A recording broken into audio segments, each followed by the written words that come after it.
Kebakaran terjadi di kawasan Sukamaju, Sako, Palembang. Satu rumah dan satu bedeng habis dilalap si jago merah. 16 BPKB ikut hangus terbakar. Jembatan penghubung Kecamatan Muara Pinang, Lintang Kanan, 4 Lawang putus. Kebakaran juga terjadi di wilayah Lintang Kanan, 4 Lawang, Sumatera Selatan. 2 jam api habis membakar 11 rumah, 13 kepala keluarga jadi korban. Kecelakaan maut di Garut, 1 unit truk menabrak madrasah, sopir dan santri tewas. Simak kronologi selengkapnya. Saudara, kami akan bagikan informasi 5 fakta penjual senjata airgun pada teroris ZA, penyerang Mabes Polri beberapa waktu lalu.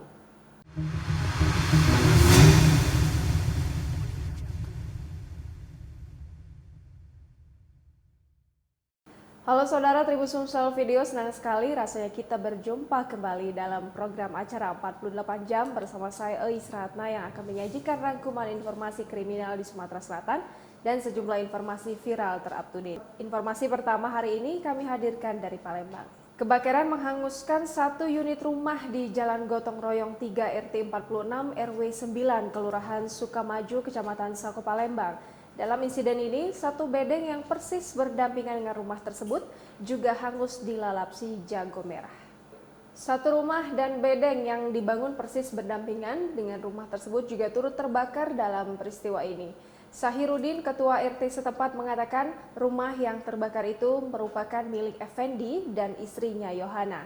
Saat kebakaran terjadi, pasangan suami istri itu sedang berada di luar kota untuk menghadiri acara pernikahan keluarganya. Awal api itu dari arus listrik. Nah, sekitar jam 6:30 baru datang pemadam kebakaran. Nah, kejadian itu ada anaknya di dalam, pemilik rumahnya di daerah. Anaknya ada di dalam berapa? Ada 2 anak dengan menantu 3, tambah cucung 4 orang. Jadi isi rumah itu 8 orang yang di dalam. 8 orang dengan cucung. Nah, tambah di samping rumah itu ada 1 kakak juga, nama Warsono dengan istrinya, itu bisu. Dia sempat menyelamatkan pakaian-pakaiannya saja. Dan dari itu habis. Pas saat kejadian ada semua nggak 8 orang itu, Pak? Ada, sempat kita tarik keluar. Selamatkan ya? Sudah selamatkan. Cuma yang kita ini berupa motor itu ada 1 keluar.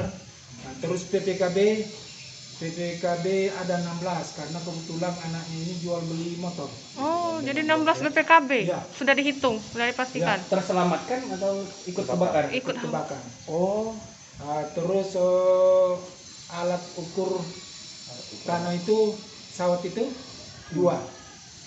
1 disewa, anaknya nyewa, 1 pemiliknya memang punya. Jadi total kerugian akibat kebakaran itu berapa nih, Pak? Kalau diperkirakan? Belum ada penaksiran karena uang ada 4 juta, terus masih dalam pencarian juga, Mas. Kata pemiliknya 5 suku.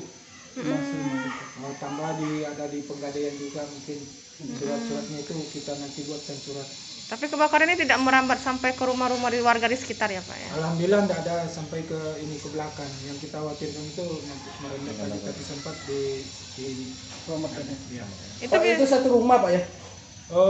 Sebenarnya 2 rumah. tapi ya 1 nebeng ke samping itu anaknya sendiri. Jadi anggap 2 kakak di situ. 2 kakak. Karena sudah pisah.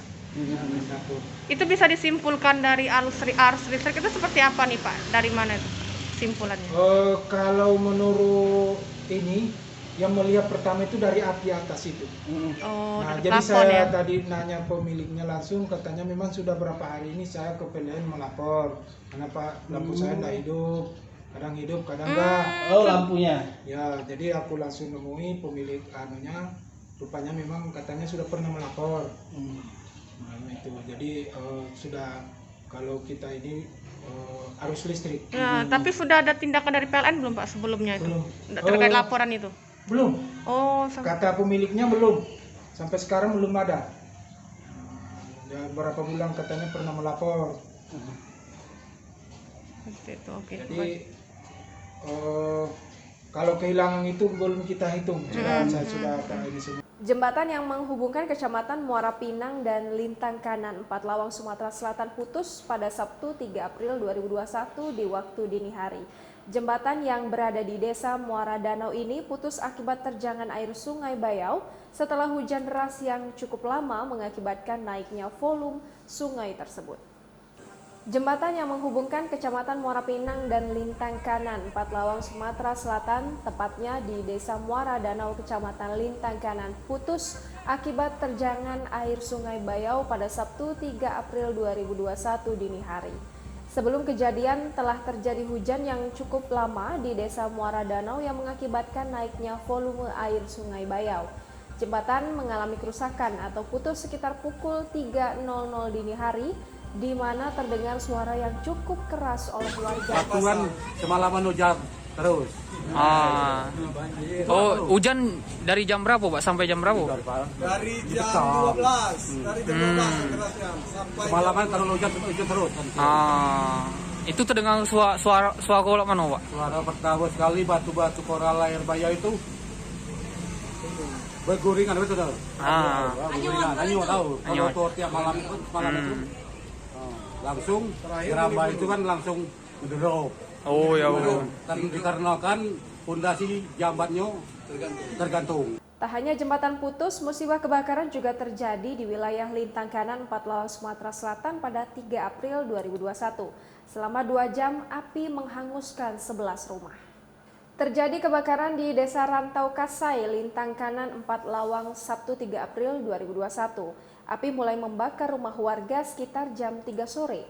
Adapun kemudian api sudah berhasil dipadamkan oleh warga bersama petugas damkar sekitar pukul 5 sore. Berdasarkan data yang dihimpun dari tim tanggap bencana Kecamatan Lintang Kanan, secara total ada 11 rumah dan 13 kepala keluarga yang terkena dampak kebakaran. Sebelumnya diberitakan musibah kebakaran kembali terjadi di Empat Lawang. Amukan si jago merah kali ini terjadi di Desa Rantau Kasai. 1 unit truk menabrak sekolah madrasah. Kecelakaan tragis ini mengakibatkan sopir dan santri meninggal dunia. Berikut ini kronologis lengkapnya. Telah terjadi kecelakaan maut di Garut, tepatnya Kampung Harendong, Desa Sindanggalih, Kecamatan Karangpawitan, Jawa Barat. Sebuah truk seruduk bangunan madrasah hingga hancur, buat warga di Kampung Harendong geger. Kecelakaan maut adanya truk seruduk madrasah Karangpawitan tersebut terjadi pada Jumat 2 April 2021 sore hari. Mengutip tribunjabar.id, truk pengangkut batu bata menabrak sebuah madrasah yang menyebabkan 2 orang meninggal dunia dan sejumlah santri luka-luka. Menurut Kanit Lantas Polres Garut, Ibda Priyo, diinformasikan 2 orang meninggal dunia, yakni sopir dan siswa madrasah.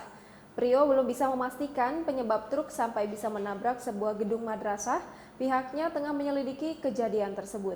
Akibat kejadian itu, armada ambulans dari 2 puskesmas dikerahkan untuk mengevakuasi korban. Kepala Puskesmas Cempaka, Kania Puspita, mengatakan pihaknya membantu mengevakuasi korban. Kania menjelaskan korban yang dievakuasi ke Puskesmas Cempaka berjumlah 8 orang dan 1 korban meninggal dunia. Peristiwa tersebut terjadi di Kampung Harendong, Desa Sindanggalih, Kecamatan Karangpawitan, Jumat 2 April 2021. Menurut keterangan saksi, Saiful Wahid, truk itu melaju dari arah Kampung Nangoh ke Kampung Harendong dengan kondisi jalan menurun. Wahid mengatakan madrasah tersebut setiap harinya memang diisi santri yang mengaji. Saiful mengaku melihat santri terkapar, menurutnya beberapa orang santri ada yang tidak sadarkan diri. Kanit Lantas Polres Garut Ibda Priyo mengatakan 2 orang meninggal dunia. Saudara, penyerangan Mabes Polri yang dilakukan terduga teroris ZA, gadis berusia 25 tahun beberapa waktu lalu, mencuat pertanyaan, dari mana senjata api didapatkannya? Berikut ini kami hadirkan informasi 5 fakta penjual senjata airgun kepada terduga teroris ZA. Terkait penyerangan Mabes Polri yang dilakukan Zakiyah Aini terus dikembangkan. Densus 88 Polri telah menangkap Muksin Kamal alias Imam Muda. Muksin Kamal diketahui menjual senjata airgun kepada Zakiyah Aini. Berikut sejumlah fakta terkait penangkapan Muksin Kamal. Fakta pertama, Muksin Kamal alias Imam Muda ditangkap Detesmen Khusus atau Densus 88 Anti Teror Polri. Fakta kedua, Muksin Kamal ditangkap di Syiah Kuala, Banda Aceh pada Kamis 1 April 2021. Fakta ketiga, Muksin menjual airgun kepada Zakiyah Aini secara online. Meski begitu, keduanya antara Zakiyah Aini dan Muksin tak saling kenal.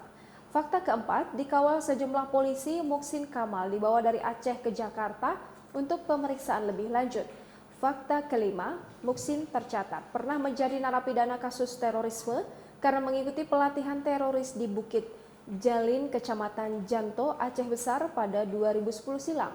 Sebelumnya pada Rabu 31 Maret 2021, kepolisian menembak Zakiyah Aini karena sempat masuk ke komplek Mabes Polri dan menembak ke segala arah. Itu dia tadi saudara beberapa informasi kriminal dan viral yang berhasil kami rangkum untuk Anda saksikan. Jangan lupa untuk terus menyaksikan program acara 48 jam hanya di channel YouTube Tribun Sumsel karena kami akan terus mengupdate informasi kriminal di wilayah Sumatera Selatan.